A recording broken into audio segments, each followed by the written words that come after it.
So back when the second half of season 3 aired, I watched in bemusement and also understanding as a portion of the fandom lost their heads at the introduction of Michaela Sterling.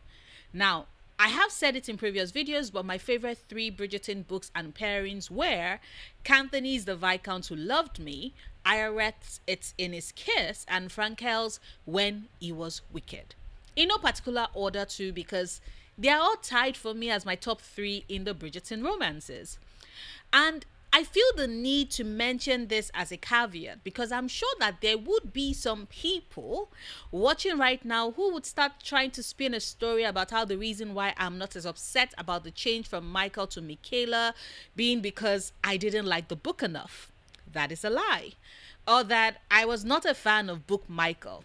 That is a bigger lie. Hell, I preferred him to book Anthony and book Gareth. And as I've already established earlier in this video, I already love all three of them as is.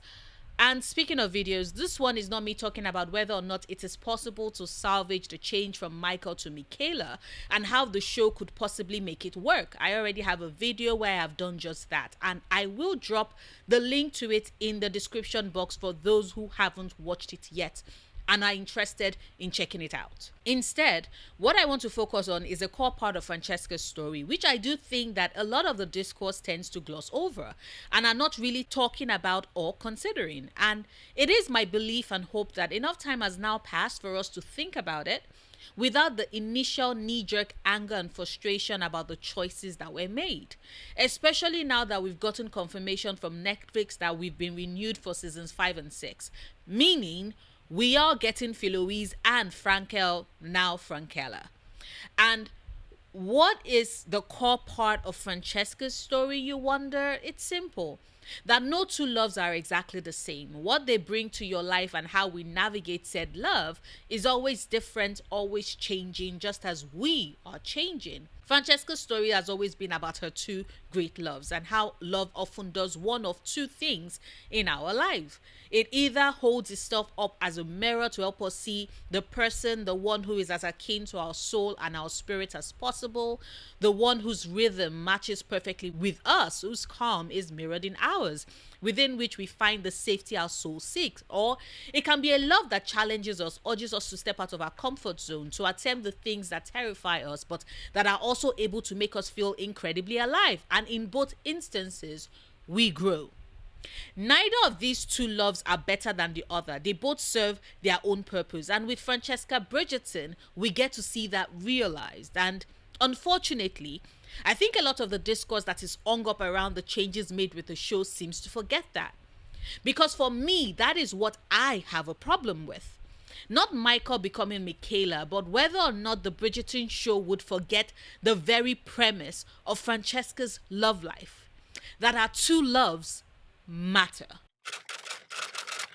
Now, for those who are curious, there will be some spoilers, not a lot, just about the identity of Francesca's second love and just some little details about that love and how it differs from her first for the sake of this video. I will not be going into major spoilers as I am aware that book 5 or season 6 is still a bit away from us. And if you do have interest in reading the book, you can. There is still some time. Trust me. And I will like to once again remind those of you in the comments, just because you've read the books, just because you are a reader, doesn't mean everybody else is. Let's extend them that courtesy of not spoiling major points in the story so non-readers can still be pleasantly surprised when the season drops. And if you do want to drop spoilers, you know how we do. Start with a turn of asterisk, so people have to click on read more to actually get to the spoilery bit. And with that said, let's get back to the video proper. Specifically, Bridgerton Season 3, Episode 8. Because you see, back when the season first aired, and the first time I watched the episode where Francesca finally gets the chance to marry John Sterling before God and her family, and they share their first kiss as husband and wife, I had focused on the first 2 seconds after the kiss, where Francesca's eyes are closed and she looks serene, at peace, happy. And to me, that was a perfect capturing of that moment and the entirety of her love with and for John Sterling.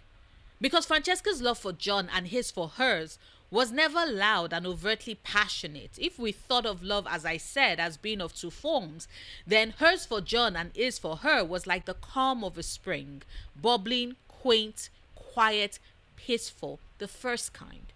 He allows her to just be. To some, theirs might be a boring love, but to them, it's a love that best reflects who they are and the comfort to be found with finding someone who is exactly on the same wavelength as you are. And that was a change that the show brought on that I really appreciated.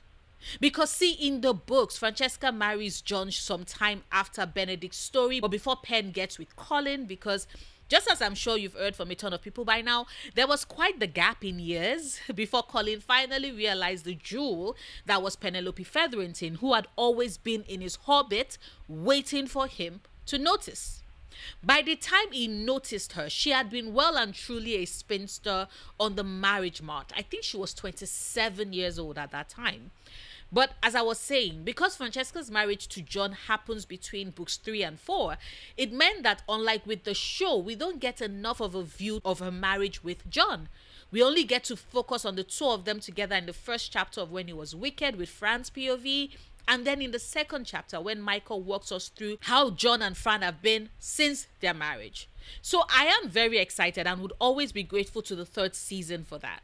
For showing us that love can look a different way, that in the words of Violet Bridgerton, sure, it might not be the fast and rushed and blazing introduction that she had always thought Francesca's love was going to be, but it's a much slower one, and there's a beauty in that approach, and the season, I repeat, showed that, which is why I'm very happy about it. And that is why the next 3 seconds post the kiss was so frustrating for me, because like I said, when I first watched the season, I was focused on the first couple of seconds pre-kiss and post-kiss, where it seemed like Francesca was feeling extremely shy at having to share her first kiss before her family. Remember, this is a big deal for her, especially when we consider that Simon had his tongue down Daphne's throat and his hands all over her boobs way before they married. Anthony was over there giving Kate several orgasms before he even popped the question, and Colin had Penn riding his fingers in tandem with how fast their carriage was going. Fran, on the other hand, was way more sedate, and so this was her first. Ends the hint of nervousness that we got at the start. But then we got that brief shot of bliss and calm, which had me screaming into my pillow, which then meant that because I was screaming, I totally missed the expression that she then had afterwards. That doubting, questioning look, silently asking if that was all and if there wasn't meant to be more, I don't know, heat. And that, my dearest viewers, is what I think we should all collectively be worried and potentially pissed about. Now, a part of me does actively pray and hope that it was the director who gave Anna the wrong directions and there was a misunderstanding with regards what was meant to be conveyed in that scene, because Francesca Bridgerton's story at its core, sure, there's the bit of the wanting to have a baby and the pain of being unable to do so, and I recognize how important that is for women dealing with infertility issues. That representation is important. But it's also been about how the Sterling cousins were blessed, and Francesca more so, because they got the chance to love and marry Francesca Bridgerton, and Francesca Bridgerton was lucky enough to have 2 great loves in her life. The key word here being 2. Hers is not a story about compulsory heterosexuality, although I can understand why the writers might have thought that that is something that could be explored, especially if they were writing her to be a lesbian. The only problem with that is that at her core, Francesca Bridgerton also loves John Sterling. It isn't a love that was forced on her, but one that she chose because he brings the first kind of love, the one that mirrors her soul and brings calm and serenity that she's always wanted. He brings that into her life. He works for her. And he works as a contrast to her love for and with Michael, which is the loud roaring fire, the storm that almost devours her and pushes her constantly out of her comfort zone to reach for what she desires and grab a hold of it, not giving a damn about what anyone else might say about her being desirous of said love. With John, she is content. With Michael, she is greedy. Greedy for love, for life, for excitement, for everything he has to offer, for what she wants and desires, and both to be content and to be greedy as well. They work. That has always been the premise of our love story, and I hope that the show realizes that and keeps that. There is nothing saying that both Francesca and Benedict cannot be bi. We can still have her fall in love with Michaela, as happens within the book with Michael. But what I absolutely need the showrunners for the season and the writers too to realize is that Francesca is loved by two incredible people, two people who adore her and cherish her and who bring different things in their relationships and eventual marriage to her. And she loves them just as much, equally, in different ways. Because remember what I said, love does and usually can do two things in our lives. It can lead us to the person who is the second half of our soul, there to show us that there really is nothing wrong with the way our rhythm flows, that there is someone else out there who matches us and gets us in a way that others don't, because our similarities is what draws us to them and vice versa. And together we can sit alone in a room in perfect silence, no words needed to be said, because they understand our silence the way the world never could.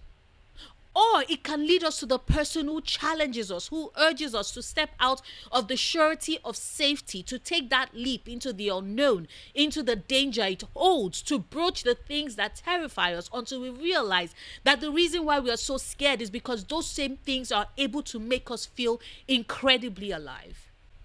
John and Michael, now Michaela, get to do both with Francesca. With John is the one who understands her like no one else does. And with Michael/Michaela, they get to challenge her like no one else can.